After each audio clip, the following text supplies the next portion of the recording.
Bonjour les amis et bienvenue sur astuce-de-geek.fr pour cette toute nouvelle vidéo qui concerne de nouveau les Raspberry Pi. Et donc en fait je vous ai mis cette vidéo à l'écran parce que ce sera une vidéo prérequis et qui sera obligatoire pour faire le tutoriel que je vais vous montrer. Donc comment installer le client QBitTorrent, donc QBitTorrent pour télécharger des fichiers torrent. Si vous ne connaissez pas, googlez votre ami et en même temps avoir un VPN. Le VPN c'est optionnel mais je le recommande si vous voulez garder une connexion privée. Mais avant de démarrer ce tutoriel, je vous présente le site astuce-de-geek.fr. Si vous le connaissez pas, c'est le site rattaché à cette chaîne YouTube, donc abonnez-vous, n'hésitez pas. Vous serez de toute façon redirigé très fortement sur ce site pour accéder aux différentes commandes de ce tutoriel. Donc dans ce site, vous allez retrouver les ISO pour les PC non compatibles pour Windows 11, également mes précédents tutoriels, et un petit peu plus bas, vous allez retrouver Little 11. Donc si vous connaissez Tiny 11, la version anglaise, et bien moi j'ai créé mon propre ISO de Windows 11 allégé, épuré de toutes les publicités et enlevé de toutes ces impuretés. Mais également, je vous présente la boutique Astuces de Geek. Si vous la connaissez pas, dans cette boutique, vous aurez des clés de licence pour Windows 10, Windows 11, Office 2021, Office 365 et également un petit ISO pareil à 1 € si jamais vous souhaitez l'avoir pour bénéficier de Copilot directement activé sur votre système. Et donc toutes les licences sont ici à prix vraiment préférentiel puisque je les ai négociées au plus fort auprès de mes partenaires. Pour ce tutoriel, le prérequis, nous allons avoir besoin de notre vidéo construire un NAS Raspberry Pi plus Plex. Voilà, donc ça c'était une vidéo que j'avais fait précédemment dans laquelle je montrais comment construire un NAS avec Plex pour profiter de son contenu en ligne et des vidéos sur n'importe quelle plateforme, que ce soit votre téléphone, votre télé ou votre PC portable par exemple. Et donc ce qui va surtout nous intéresser, c'est la partie NAS puisque c'est le stockage de fichiers. Donc c'est vraiment cette partie-là qui va nous intéresser le plus. Suivez d'abord ce tutoriel. Une fois que vous le terminez, vous venez sur cette vidéo et vous suivez ce tutoriel dans la continuité de la vidéo que j'affiche à l'écran. Et donc pour ce tutoriel, comme d'habitude, je vais prendre ma petite anti-sèche qui est ici, dans laquelle j'ai indiqué les différentes commandes. Si vous avez bien suivi mon précédent tutoriel que j'ai donc indiqué, vous devriez donc avoir votre NAS Raspberry configuré sur votre ordinateur avec votre adresse IP qui est présente ici, donc l'adresse IP locale de votre Raspberry Pi. Si jamais vous avez un doute, il y a également la commande ici que j'ai mis dans le fichier qui est ici, que vous collez simplement dans une fenêtre de CMD et qui vous répétera l'adresse IP locale de votre Raspberry. Nous allons passer tout de suite à l'installation de QBitTorrent, donc QBitTorrent qui va vous permettre de télécharger des fichiers en ligne. Donc tout le monde normalement connaît les torrents. Pour ce faire, du coup, je vais me connecter à mon Raspberry, donc avec l'adresse IP locale que j'ai montré précédemment. On rentre les identifiants que nous avons définis dans le précédent tutoriel, donc identifiant et mot de passe. Une fois que nous sommes connectés, la première chose que nous allons faire, c'est la commande de mise à jour. Voilà, une fois que notre mise à jour est terminée, nous allons pouvoir rentrer la commande suivante pour lister les disques connectés à notre Raspberry Pi. Donc normalement, vous avez soit votre clé USB ou votre disque externe connecté puisque vous l'avez configuré avec votre NAS sous OpenMediaVault. Et donc ici, nous retrouvons donc SDA1, donc le premier stockage. Normalement, vous aurez le même nom que moi. Si vous avez plusieurs disques, à vous de choisir sur lequel vous souhaitez continuer. Moi, j'en ai qu'un seul, donc je prends celui-là. Et nous allons prendre le chemin qui est ici, que nous allons copier avec la commande, avec le clavier CTRL-C. Et ici, nous allons créer un nouveau fichier texte, histoire de sauvegarder le chemin qui va nous servir plus tard dans ce tutoriel. Une fois que c'est fait, nous allons passer directement à l'installation de QBitTorrent. Donc vous copiez la commande, vous la collez et vous faites entrer. Vous confirmez le message avec Y pour Yes. Et pour vérifier que l'installation s'est correctement déroulée, nous allons utiliser la commande juste après. Et donc cette commande, si elle répond correctement et qu'elle vous affiche la même chose que moi, c'est que ça a bien fonctionné. Il y aura donc des choses à noter. Cliquez d'abord sur Yes pour continuer, donc Y, puis sur la touche Entrée. Et là donc, il nous indique l'utilisateur par défaut et le mot de passe par défaut. Donc ici, il faudra les noter. Donc le login c'est admin, le mot de passe c'est admin. Pour mettre fin à la commande qui se termine pas toute seule, on va faire CTRL-C. Une fois que c'est bon, nous allons ajouter les droits à notre utilisateur. Donc ici, on rentre la commande suivante suivante. Et ici, nous allons rentrer la commande suivante également. Et à la fin, vous remplacez pi par l'utilisateur que vous avez défini. Donc si c'est pi, vous le laissez. Sinon, vous le remplacez. Moi, c'est Seven. Votre nom d'utilisateur, il se retrouve ici dans le début de votre ligne de commande. Une fois que c'est fait, vous faites entrer. Si rien ne se passe, c'est tout à fait normal. La commande s'est bien déroulée. Nous allons maintenant éditer un fichier de configuration. Si la page noire s'affiche comme ceci, c'est tout à fait normal. Et là, vous allez copier toute la partie qui apparaît ici en bleu. CTRL-C, CTRL-V. Nous avons les différents paramètres et nous n'avons plus qu'à faire CTRL-X et Y pour enregistrer et entrer sur le clavier. On peut remettre la même commande pour vérifier que le fichier est bien complété. Donc là, on voit que c'est bon. On refait CTRL-X pour quitter. Maintenant, nous allons démarrer le service QBitTorrent. La commande suivante, c'est parfait. Pour vérifier que le statut du service est bien démarré, on rentre la commande juste après. Et là, on voit qu'il est activé. Et maintenant, il ne nous reste plus qu'à activer définitivement le service QBitTorrent. Donc là, on fait à nouveau CTRL-C pour mettre fin à la commande. Et là, on colle la dernière commande. Normalement, à ce stade, tout est bon. On doit pouvoir se connecter directement à notre interface QBitTorrent donc par le navigateur internet. Et ici, vous rentrez, comme j'ai indiqué, l'adresse IP de votre Raspberry Pi 2.8080. Donc moi c'est 192.168.1.12 2.8080. Donc c'est le port par défaut de l'application QBitTorrent. On appuie sur Entrée et là c'est parfait. On arrive sur l'interface QBitTorrent version web. Je précise également que cette interface est accessible sur votre téléphone, que ce soit iPhone ou n'importe quoi. Donc du moment que vous êtes chez vous sur votre réseau local, ça marchera. Donc vous pouvez rester comme un feignant dans votre canapé et télécharger vos fichiers de torrent très facilement de cette façon sans aller forcément allumer votre ordinateur. Ici pour se connecter, vous allez faire admin, mot de passe, admin. Donc admin 2 fois. Vous rentrez et ici l'interface par défaut est en anglais. Nous allons ici dans Tools, Options, Web UI et ici nous allons sélectionner français pour mettre l'interface en français. On va tout en bas, on fait Save, automatiquement l'interface change. Ici nous allons retourner dans Options. Cette fois-ci on reste sur la fenêtre principale et nous allons changer le mot de passe bien sûr qu'il y a par défaut. Donc ici nom d'utilisateur, moi je garde admin. Le mot de passe je le change et je fais sauvegarder. Une fois que c'est bon, donc vous n'allez pas être déconnecté et ça marchera tel quel. Vous pouvez maintenant, dès à présent, télécharger vos torrents sur votre Raspberry Pi. Il va falloir retourner sur le stockage de votre Raspberry. Ici, nous allons créer un nouveau dossier nommé Complete. Et donc, maintenant, nous allons aller reprendre le chemin que nous avons sauvegardé précédemment avec la commande de lecture des disques durs. Donc, on vient la copier. Ici, nous allons retourner dans Options. Et dans téléchargement, nous allons descendre un petit peu plus bas. Donc ici, nous allons remplacer tout le chemin. On fait CTRL-V. Et là, on écrit à la fin /complete.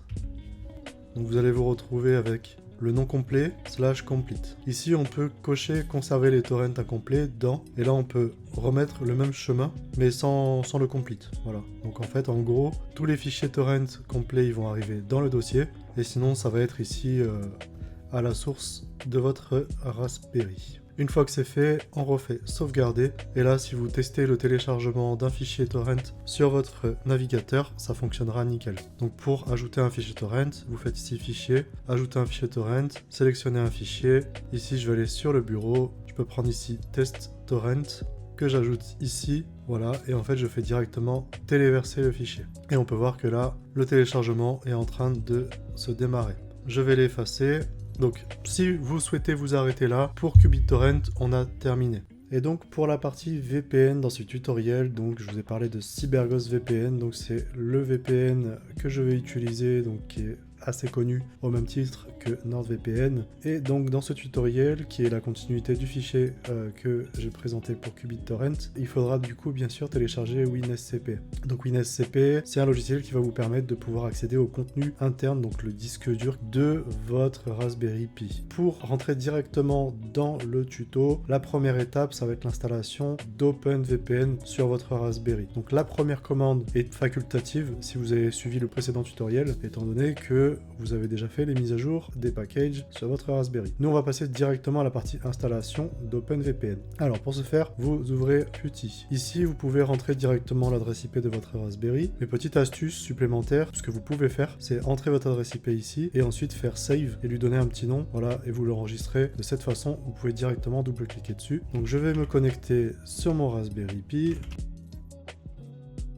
Voilà, une fois que vous êtes connecté, vous avez juste à copier-coller les différentes commandes que je vous ai partagées. Donc la première commande pour installer OpenVPN.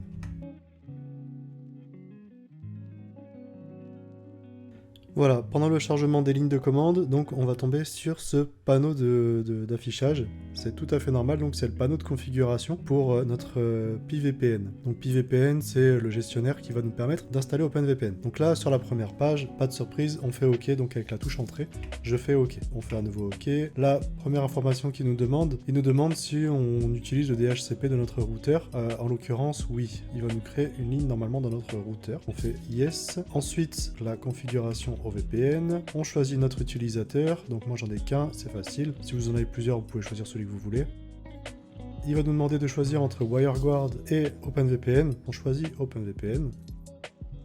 Ensuite ici, étape très importante, il va nous demander le port à ouvrir dans notre routeur. Alors si vous ne savez pas ce que c'est votre routeur, c'est tout simplement votre box internet, Free, SFR, Orange, peu importe. Et pour ce faire, c'est assez simple. Ici, vous allez taper dans la barre d'adresse soit 192.168.1.254 et normalement, vous devez accéder à votre routeur. Si ça marche pas, eh ben, vous faites 192.168.1.1. Normalement, les deux adresses principales sur les routeurs français, c'est comme ça. Une fois que vous y êtes, si vous êtes sur Freebox comme moi, vous serez pas trop perdu. Pour les autres, je vous laisse regarder sur internet comment accéder au gestionnaire de port sur votre box. Et donc sur Free, c'est tout simple, je me suis connecté, j'ai cliqué sur gestionnaire de port. Les lignes ici dans connexion entrante ont été créées automatiquement. Donc ici j'ai pris la dernière ligne pour WireGuard, donc c'est créé par défaut par notre Raspberry pendant l'installation. Et donc je vais l'utiliser ici. Alors pourquoi j'ai pas utilisé celui d'OpenVPN plus haut? Tout simplement parce que j'ai un deuxième Raspberry Pi et que j'ai déjà fait les réservations de mes ports. Donc je vais utiliser celui-ci. J'ai déjà modifié le port pour que ce soit le 49155. Alors c'est facile, hein, vous appuyez sur le petit stylo, vous mettez le port que vous voulez et ensuite vous faites OK. Donc 49155, c'est celui que je vais également inscrire ici dans l'application. Une fois que c'est fait, j'ai juste à faire OK. Donc la touche entrée. Il demande si c'est correct, donc 49155, on fait Yes. Ensuite là, il va nous demander de choisir le DNS provider. Et donc moi je vais choisir le premier. Ici, donc, il va nous demander de choisir entre soit un DNS, soit notre adresse IP publique. Donc ça, c'est votre adresse IP que j'ai volontairement masquée, bien sûr. Donc c'est l'adresse IP publique de votre Internet. On fait OK. De nouveau OK pour donc accepter les différentes conditions. On accepte de recevoir les pages de sécurité. Voilà, une fois qu'il est arrivé à la fin, il nous indique installation complete et on fait OK. Voilà, il nous demande si on veut bien redémarrer notre Raspberry Pi. On clique sur Yes, il va nous dire que ça va maintenant redémarrer. On fait OK. Et on a notre message qui nous indique que la connexion a été perdue. C'est normal, notre Raspberry redémarre. Donc normalement, ce redémarrage devrait durer à peine 1 minute. Si vous rouvrez Putty, normalement, vous pouvez accéder directement. Donc on va se reconnecter et ensuite on va passer à la suite de notre tutoriel. Pour finaliser l'installation, on va également passer cette ligne de commande. On clique sur Y pour Yes. Une fois que la commande est passée, on va pouvoir passer directement au paramétrage de CyberGhost VPN. Et pour ce faire, donc, je vous ai mis le lien source ici de l'article CyberGhost VPN, donc qui récapitule également toutes les étapes que je vais faire. Et donc, bien sûr, moi je les ai utilisées un petit peu dans le désordre, histoire qu'on soit au plus optimum possible, et surtout parce que j'ai un peu customisé leur tutoriel qui est 100% en commande puisque c'est via le terminal. Si vous possédez pas de compte CyberGhost VPN, sachez que je vous ai mis un lien d'affiliation dans la description de cette vidéo et également dans l'article qui paraîtra sur le site internet qui vous permettra d'avoir accès à la remise CyberGhost directement et surtout me remercier en m'offrant un léger pourcentage en remerciement pour cette vidéo. Donc pour la suite du tutoriel, on va devoir donc créer un compte. Nous on l'a déjà puisqu'on est déjà abonné. Donc mon espace CyberGhost VPN. Voilà, donc c'est très simple. Une fois que vous êtes sur votre interface, vous allez ici sur aperçu. On va ici sur gérer mes appareils. Ensuite, on va créer un nouvel appareil ici dans configuration manuelle, configurer l'appareil. Une fois que c'est fait, vous choisissez le protocole, donc OpenVPN. Donc là, c'est très important. Si vous voulez vous connecter à un serveur français, suisse ou autre, moi je vais choisir la Suisse. Ensuite, on choisit le groupe de serveurs. Donc normalement, vous en avez qu'un. Vous le choisissez et ici, on va nommer, moi je vais le nommer ici RASP test. Ici, il y a d'autres options, ça n'a pas tellement d'importance. Une fois que c'est fait, on fait sauvegarder la configuration. Et une fois que la configuration est faite, on voit notre appareil ici qui apparaît et on fait afficher. Cette étape est tout simplement très importante puisque vous ne pourrez pas accéder à votre compte CyberGhost et donc vous connecter au VPN. Là, quand on rentre dans la configuration, donc on voit qu'on a tout un tas d'informations, on reviendra après dessus, mais d'abord on va déjà télécharger le fichier de configuration. Voilà, donc le téléchargement est très rapide et donc on va directement descendre dans notre tutoriel. Je remets mon fichier sur le côté et bien sûr vous gardez votre page web de côté, vous ne la fermez pas. Ici, donc qu'est-ce que nous allons faire? On va retrouver ici notre fichier zip. On va créer tout simplement un nouveau dossier sur notre bureau et ensuite on va rentrer dedans. On va tout bêtement extraire le fichier zip et on va se retrouver donc avec différents fichiers. Donc ici dans la suite du tutoriel, ça nous indique quoi? De renommer le fichier OpenVPN au VPN en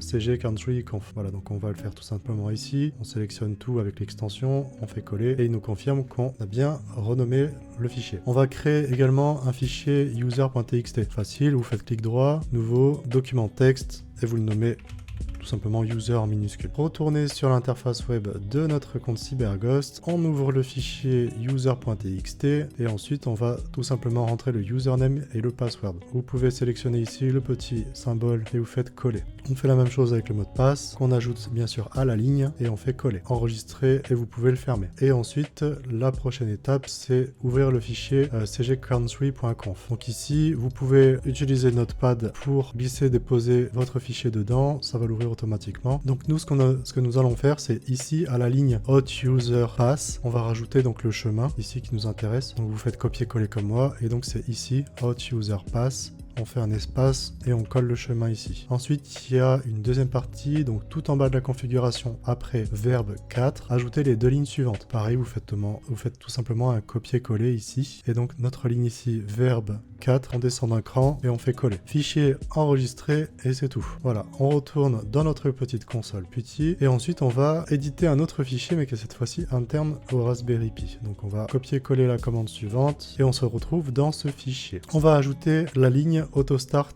voilà, donc ici je vous l'ai mis en entier, autostart avec le nom CG Country, bien sûr sans l'extension .conf. Ici vous naviguez avec les flèches de votre clavier jusqu'à ici autostart. Moi ce que j'aime bien faire au lieu d'éditer une ligne, je vais au bout, je fais entrer pour passer à la ligne et là je colle ma nouvelle ligne. Ici vous faites CTRL X, Y pour yes et entrer. On peut retourner dedans si vous voulez pour vérifier qu'il est bien à jour. On est bon, donc on fait CTRL X à nouveau pour quitter. Prochaine étape, on va devoir copier les fichiers sur le Raspberry Pi. Là, étape un petit peu customisée, étant donné qu'on va devoir passer par notre fichier utilisateur parce qu'on n'a pas les droits directement de placer des fichiers dans le répertoire ETC de OpenVPN. On va ouvrir WinSCP. Normalement, si c'est un premier lancement pour vous, il devrait automatiquement récupérer la configuration de votre logiciel PuTTY qui est en lien et donc rentrer automatiquement vos informations. Donc vous faites comme moi, connexion, mettre à jour si c'est nécessaire, voilà. Ici, vous mettez votre nom d'utilisateur de votre Raspberry et votre mot de passe. Hop, on va décaler la fenêtre ici. Donc à gauche, c'est votre ordinateur perso. Donc ça nous intéresse pas. Nous, ce qui nous intéresse, c'est la partie de droite ici. Donc automatiquement, moi, ça m'a mis dans mon dossier d'utilisateur. Mais si on vous montre, en fait, voilà, si on clique sur le petit dossier en haut avec la flèche, voilà la racine vraiment du Raspberry. On se retrouve avec les différents dossiers ici. Ici, on va cliquer sur Home. Votre nom d'utilisateur est ici. Donc moi, c'est Seven. Et ensuite, on va donc glisser nos fichiers ici. Donc vous ouvrez votre fichier ici. On va prendre les 5 avec user.txt et on les glisse tout simplement dedans. Donc là, on se retrouve avec nos différents fichiers de configuration. La prochaine étape, c'est qu'on va devoir passer par une ligne de commande avec les privilèges administrateurs, donc sudo, pour pouvoir déplacer nos fichiers dans le bon répertoire. Et donc pour ce faire, on va retourner dans notre console PuTTY et on va taper la commande sudo mv et ensuite le chemin d'entrée ici, donc avec votre nom d'utilisateur et puis les fichiers qui sont répertoriés en dessous, espace le répertoire de sortie. Donc le répertoire de destination. Donc on va faire cette commande tout de suite. Donc je vais utiliser le copier-coller. Voilà, on va bien sûr éditer parce que là la commande n'est pas bonne du tout. Donc avec le curseur, je vais modifier déjà le nom d'utilisateur qui est le mien, donc Seven. Et à la place de fichier 1, je vais prendre le premier fichier tout simplement qui est ca.crt. Donc on veille bien à ce qu'il y ait un espace ici. Donc votre commande elle ressemble à ça normalement. Sudo mv, le chemin d'entrée avec le fichier, espace, le chemin de sortie. Vous appuyez sur entrée. Si comme moi rien ne se passe, c'est tout à fait normal. On passe au fichier suivant. Donc, vous pouvez appuyer sur la flèche du haut de votre clavier pour répéter la commande. Et ici on va donc modifier uniquement le ca.crt avec le nom cg_country.conf. Hop, on fait entrer. On passe à la suivante. Donc je descends un petit peu sur ma page ici pour vous montrer. Voilà, normalement on est bon. Là vous voyez c'est pas rafraîchi, donc soit on rafraîchit comme ça mais ça marche pas forcément bien, donc moi ce que je fais c'est que je ferme WinSCP et je le réouvre tout simplement. Et une fois que vous êtes dedans, vous pouvez constater que dans votre répertoire utilisateur, vous n'avez plus les fichiers en question. Donc là, comme je vous ai montré tout à l'heure, vous cliquez sur le fichier tout en haut, vous remontez. Et ici, cette fois-ci, on va aller dans ETC et ensuite, on va descendre plus bas et sur OpenVPN. Donc on rentre dedans et on voit que nos fichiers sont bien ici, avec un petit fichier en plus qui est créé par défaut. À ce stade-là, on est plutôt pas mal. On va du coup passer à la suite. Donc nous avons déplacé nos fichiers. Maintenant, on va contrôler la présence des fichiers, ce qu'on vient de faire. Donc on est bon. Et pour finir, on va saisir la commande suivante dans la console. On va vérifier la configuration donc avant d'activer OpenVPN et notre VPN bien sûr. Et donc on passe la commande suivante et là on voit que server name apparaît avec une adresse IP qui n'est pas celle de notre routeur. Donc pour rappel, l'adresse IP de votre routeur c'est soit celle-ci, soit celle-ci. Donc à vous de vérifier quand vous vous êtes connecté sur votre page internet avant pour rentrer le port de connexion. Donc ici pour éditer ce fichier là, on va devoir utiliser la commande suivante. Voilà, une fois qu'on est dedans, tout comme l'autre fichier, on descend avec notre curseur, on se déplace, on efface, et donc moi c'est 192.168.1.254. On est bon, on fait CTRL X, Y, entrée. On repasse notre commande de vérification, et là cette fois-ci on voit qu'on est bon. Maintenant, on va directement activer OpenVPN, donc l'étape presque finale. Donc on va utiliser la commande suivante pour activer le service. Voilà, et ensuite il ne nous reste plus qu'à rebooter notre Raspberry pour appliquer les modifications et surtout recharger l'adresse IP. Nous revoilà donc après le redémarrage plus ou moins long de notre Raspberry et ensuite on va pouvoir vérifier le résultat. Donc on se reconnecte de nouveau à Putty et ensuite on va appliquer la commande suivante tout simplement pour récupérer l'adresse IP de notre Raspberry Pi. On va la coller tout de suite. Voilà, donc mon Raspberry Pi a maintenant l'adresse IP 189.149.22.66. On fait un CTRL-C pour copier la commande. Et donc, comment savoir si on est bien sur notre serveur en Suisse pour ma part? Tout simplement, on va aller ici sur le site internet et on va coller l'adresse IP dans ce champ et on fait IP lookup. Donc, il nous affiche bien ici notre adresse IP et si on descend, il m'indique bien que je suis en Suisse. Donc, c'est parfait, ça a très très bien fonctionné. Et voilà les amis, j'espère que cette vidéo vous aura plu. N'hésitez pas à liker, partager, vous abonner surtout à la chaîne, c'est très important pour moi, ça rajoute de la force supplémentaire et surtout ça permet au public français de me rendre encore plus visible grâce au contenu que je vous partage. Donc merci vraiment pour tous les abonnés déjà qui sont présents sur ma chaîne et encore merci de me suivre, vous êtes déjà pas mal nombreux, vous êtes pas mal à interagir sur la chaîne et je vous en suis vraiment très très reconnaissant. Bon, salut tout le monde!